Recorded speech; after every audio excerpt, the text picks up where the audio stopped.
morning. Update tayo konti. Kung napapansin nyo, ito yung unang ginawa kong project. Yung hanging plants na nilipat dito sa mga plastic na flower pots. Since matagal pa naman doon silang mamumulaklak, so nilagyan ko muna ng ibang mga halaman. Gaya yan. Itong mga ano daw to? Vietnamese rose. Yan. Yan. Hanggang kumala. Yan.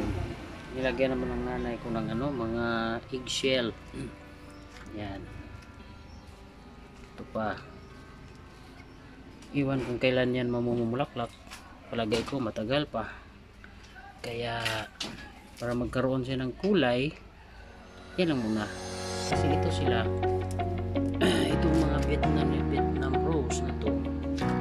Sa umaga ay mamumulaklak. Sa gabi naman ay tumitiklop. Yan. Kagaya nito kagabi. Sa hapon tumitiklop na yan. Sa umaga papalabas na siya ng bulaklak. Ito naman yung iba, marami ng mga baby na flowers, malapit na rin yan. Ito naman, meron akong ginawang project. Yan. Itong normal na flower pots. Yan. Nilagyan ko ng handle. Tatlong handle na yung tie wire na medyo number 14 yata ang size dito. Pinali ko dyan. Lagyan ko ng naman. Ito ay sweet honey daw to. Sweet honey. Yan, namatay na yung bulaklak niya. Ang ganda tingnan. Ito naman yung mga anong klaseng halaman to. Pero ito mga ano na naman yan. Yan. Ito, tingnan nyo. Maganda ang mga kulay. Ito yung mga nabibilong to sila sa mga ornamental perennial plants.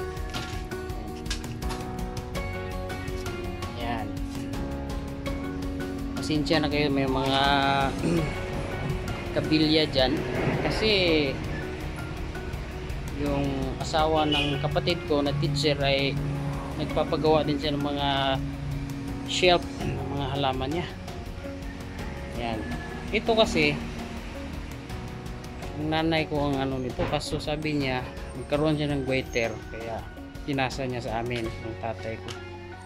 Kami ngayon mag-aalaga ng mga halaman niya. Yan.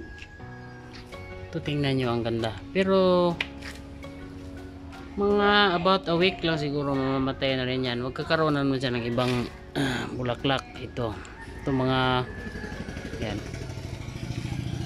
Lagyan ko ng classic mga halaman, magkaroon lang ng kulay. Tsaka tingnan nyo, maganda pala yung lavender na flower pots. Makeover lang. Nilagyan ng handle para maihang. Yan.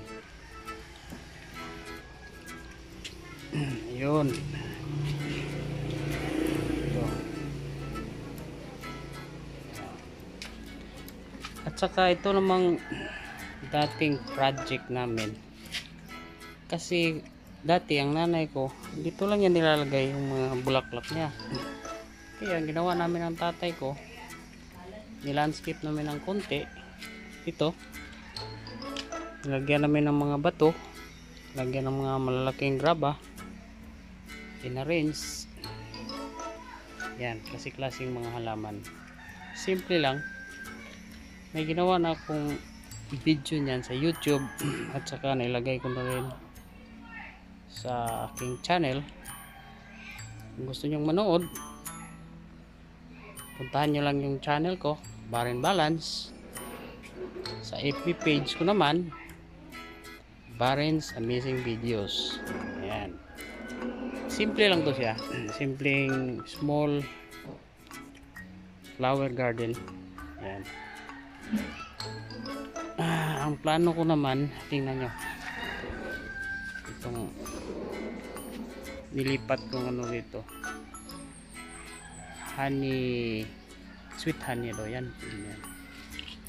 Saka ito, yan, Ito parang buntot ng ano to yung bulaklak niya umahaba yan, parang buntot ng unggoy. So kaya nilagyan ko ng kahoy dyan para itong mga ano niya, vines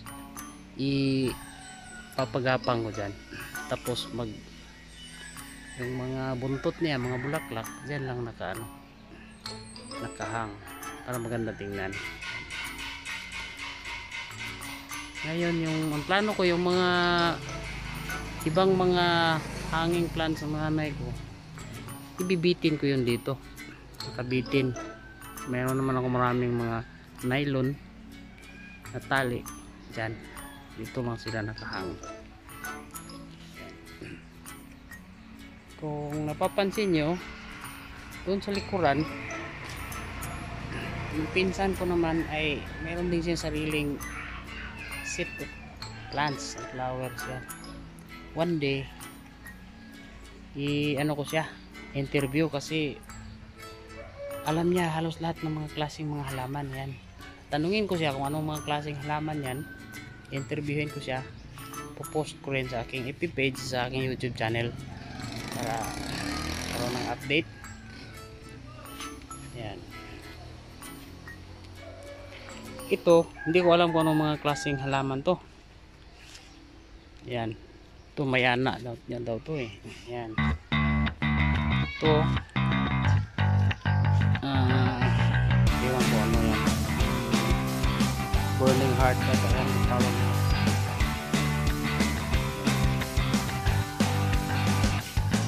Yan yung sa nanay ko. I-arrange ko namin yan doon. Lalagyan ng hollow block yan, lalagyan ng graba para ma-arrange yung mga halaman niya, kasi siya naka-arrange na siya. Itong iba naman niya wala pa, kailangan pa itong mga lugar na saan siya sila na arrange talaga kung ganda tingnan. So ngayon dyan lang muna, update ko na kayo mamaya pagkatapos ko na yung isa kong project. Okay, see you guys. Bye. Don't forget to subscribe to my YouTube channel, ang Barin Balance, at saka sa aking FB page. Meron akong Barin's Amazing Videos kung saan ko nilalagay yung mga videos ko, movies, kung anong mga music, ibang mga collection videos na rin.